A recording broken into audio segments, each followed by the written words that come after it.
మొదట్లో పోలీసులు పర్మిషన్ ఇచ్చిరని చెప్పి వీళ్ళంటే పోలీసు పర్మిషన్ ఇవ్వలేదు. వాళ్ళు అప్లికేషన్ పెట్టుకుంది వాస్తవం కానీ పర్మిషన్ ఇవ్వలేదు మేము అనేది, పర్మిషన్ కోసం కమ్యూనికేట్ కూడా చేయలేదని చెప్తూనే అక్కడ ఎలా జరిగింది ఇన్సిడెంట్. ఆ ఇన్సిడెంట్ జరిగినప్పుడు అల్లు అర్జున్ గారే బేసిక్ ఏంటంటే ఆయన సెకండ్ టైం ఎప్పుడైతే మొన్న 21వ తారీఖు నాడు రేవంత్ రెడ్డి గారు ఎప్పుడైతే అసెంబ్లీలో మాట్లాడిన తర్వాత రేవంత్ రెడ్డి గారు ఏమన్నారు, మేమే వీళ్ళకు ప్రమోషన్స్ కోసము స్పెషల్ షోలు వేసుకొని పర్మిషన్లు ఇచ్చి వాళ్ళ ఇండస్ట్రీని కాపాడే ప్రయత్నం చేస్తాం. ఇటువంటి చేస్తే ఇక నుంచి నేను ఉన్న రోజులు స్పెషల్ షో పర్మిషన్లు కూడా ఇయ్యనని చెప్పడానికి కారణం ఏంది? మీరు బాధ్యతగా వ్యవహరించకపోతే సామాన్యులకు ఇబ్బంది అయ్యేటప్పుడు ఇటువంటి నిర్ణయాలు తీసుకోవస్తుందని చెప్పాడు. సాయంత్రం ప్రెస్ మీట్ పెడుతుర్రు 7ంటికి అల్లు అర్జున్ గారు. అంటే అందరూ ఏం ఎక్స్పెక్ట్ చేస్తారు, ఒక కన్స్ట్రక్టివ్ లైన్లా ప్రభుత్వం ఏదైతే అసెంబ్లీలో ముఖ్యమంత్రి గారు మాట్లాడిన లైన్లనే ఆయన కూడా ఇండస్ట్రీకి చెప్పాల్సిందే, ఇదంతా అయిపోయింది కాంట్రడిక్షన్, ఆయన వల్ల తప్పు జరిగింది, నాకు సినిమా థియేటర్ బయట ఒక మహిళ చనిపోయిందని, మహిళ కొడుకు సీరియస్ ఉండి హాస్పిటల్ పోయిందన్న విషయమే నాకు తెలియదు, నెక్స్ట్ డే మార్నింగ్ దాకా తెలియదు, పోనీ థియేటర్లో పోలీసులు వచ్చి నాకు ఏం చెప్పలేదు అన్న దాన్ని ఆల్రెడీ క్లియర్గా మనకు విజువల్ చూపించారు. పోలీసులు పైకి పోయారు, ఇన్ఫర్మేషన్ ఇచ్చారు, బయటికి తీసుకొచ్చారు. ఆఖరికి ఏసీపీ గారు చెప్పారు నేను పోయి ఆయనతో మాట్లాడతా అని చెప్తే మాట్లాడిచ్చే ప్రయత్నం కూడా చేయలేదు వాళ్ళ పిఏలు, వాస్తవ పరిస్థితి చెప్దామంటే. సో ఇవన్నీ ఏంటంటే ఒక సైడు సినిమా యాక్టర్కి ఆయనకంటూ అవగాహన ఉండకపోవచ్చు, ఆయన ఇండస్ట్రీకి సంబంధించిన ఆయనకు పెద్ద సినిమా బ్లాక్ బస్టర్ మూవీ, ఆ మూవీ టెన్షన్లో ఉండి ఆయన ఏం చేస్తున్నాడు. దానికి తోడు ప్రతిపక్షాలు, ముఖ్యంగా ఒక మహిళ ప్రాణాలు కోల్పోయి ఉంటే, కుటుంబ సభ్యులు వాళ్ళ కొడుకు అంత సీరియస్గా హాస్పిటల్లో ఉంటే ప్రతిపక్షాలకు దీన్ని అంటే ఇనిషియల్గా అరెస్ట్ అయిపోయిండు, అరెస్ట్ నుంచి బెయిల్ మీద వచ్చిండు, చాలా సానుకూలంగా స్పందించిండు, అక్కడికి మ్యాటర్ అయిపోయింది. తర్వాత కోర్టులు చూసుకుంటే తర్వాత అసెంబ్లీలో రేవంత్ రెడ్డి గారు ఓవరాల్గా చర్చ చేసినప్పుడు ఓవరాల్గా చెప్పినప్పుడు నేను హ్యూమిలియేట్ అయినా నన్ను హ్యూమిలియేట్ చేస్తురని చెప్పడం తప్పు. నెంబర్ 1.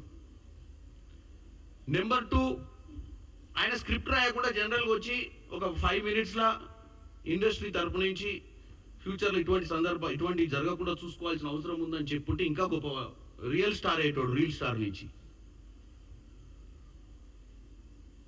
ఎవరో ఇచ్చిన స్క్రిప్ట్ని చదువుకుంటా ఏదో చేయబోయి ఎక్కువ డ్యామేజ్ చేసే ప్రయత్నం చేసిండు అండర్స్టాండింగ్లో. దానికి మళ్ళా ప్రతిపక్షాలు మళ్ళీ తెల్లారే ఎవరు పురంధేశ్వరి గారు మళ్ళీ వచ్చి ఏదో చెప్తారు. ఎందుకు వాళ్ళు ఓనర్షిప్ ఎక్కడ తీసుకోవాలి? ప్రభుత్వం వైపు నుంచి మన సైడ్ నుంచి ఎక్కడన్నా ఫ్లాస్ ఉంటే ప్రతిపక్షాలు రియాక్ట్ కావాలి.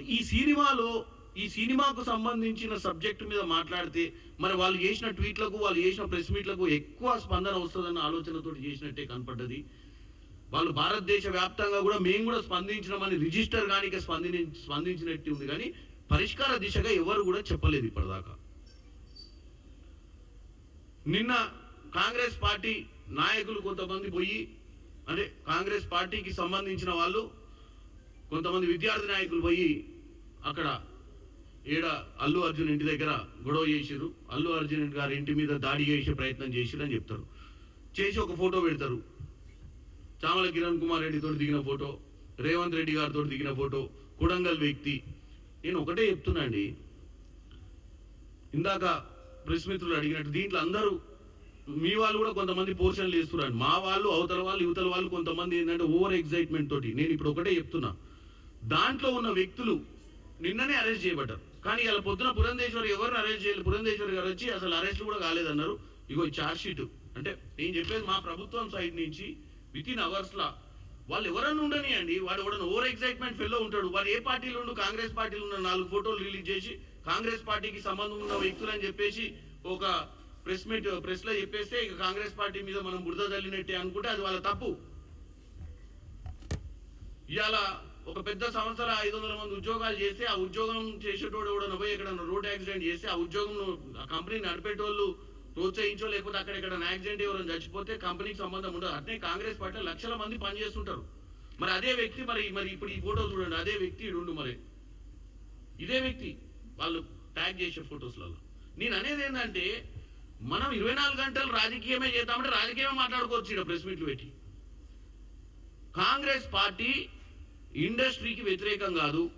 కాంగ్రెస్ పార్టీకి కానీ ప్రభుత్వానికి కానీ ముఖ్యమంత్రి గారికి కానీ ఏం సంబంధం ఉంటుంది అల్లు అర్జున్ ఇంటి దగ్గర పోయి ధర్నా చేయమని?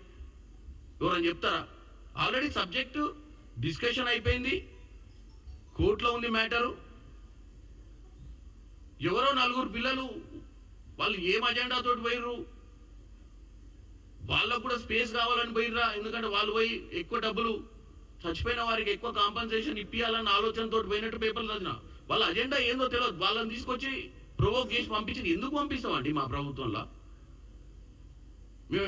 మాకేం ఇంపార్టెన్స్ వస్తుంది అది చేస్తే? ఒక్కసారి ఆలోచించండి. నేను అనేది ఏం ఇంపార్టెన్స్ వస్తుంది? ఆల్రెడీ కేసు ఫైల్ అయింది, ఆల్రెడీ చర్చ నడుస్తుంది, ఆల్రెడీ ప్రతిపక్షాలు దీన్ని తప్పుతో పట్టించినప్పుడల్లా నాలాంటి వాళ్ళు ఎవరో వచ్చి మళ్ళీ క్లారిఫికేషన్ ఇస్తున్నాము. ఇండస్ట్రీలో ఉన్న వాళ్ళందరికీ తెలంగాణ అనేది హైదరాబాద్లో కాంగ్రెస్ పార్టీ ఇండస్ట్రీకి చాలా ఫేవరబుల్గా ఉంది. మీ అందరికీ మంచి జరగాలి, మీ అందరికీ మంచి భవిష్యత్తు ఉండాలి, మంచి సినిమాలు ఇంకా తీయాలి, మంచి పేరు రావాలని కోరుకుంటూనే తప్ప ఇట్లాంటి ఇన్సిడెంట్ ఇది ఇన్సిడెంట్ అయింది కాబట్టే కదా ఈ 10-15 రోజుల నుంచి 20 రోజుల నుంచి ఈ చర్చ నడుస్తుంది. ఇవాళ 19 రోజులు నేను అందుకే కన్స్ట్రక్టివ్గా మాట్లాడుతున్నా.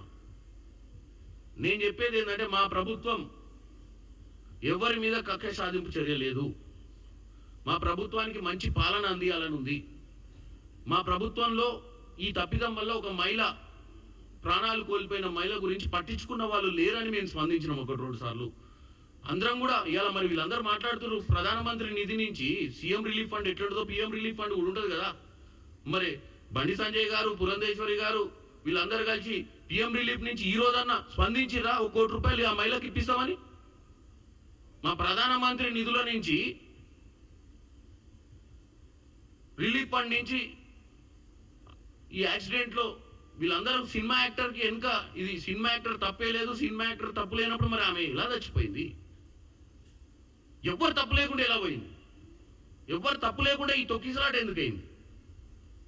మరి మీరు బాధ్యత గల్లోళ్ళు, మీరు బీజేపీ పార్టీ ఇలా భారతదేశంలో 3వ మీరు అధికారంలో ఉన్నోళ్ళు మేము ప్రధానమంత్రితో మాట్లాడి ఆ కుటుంబాన్ని ఆదుకుంటామని చెప్పే ఒక ధైర్యం కానీ, ఆ చెప్పేటువంటి మనసు కానీ, చెప్పేటువంటి ఆలోచన కానీ మీకు ఎందుకు రాలేదు?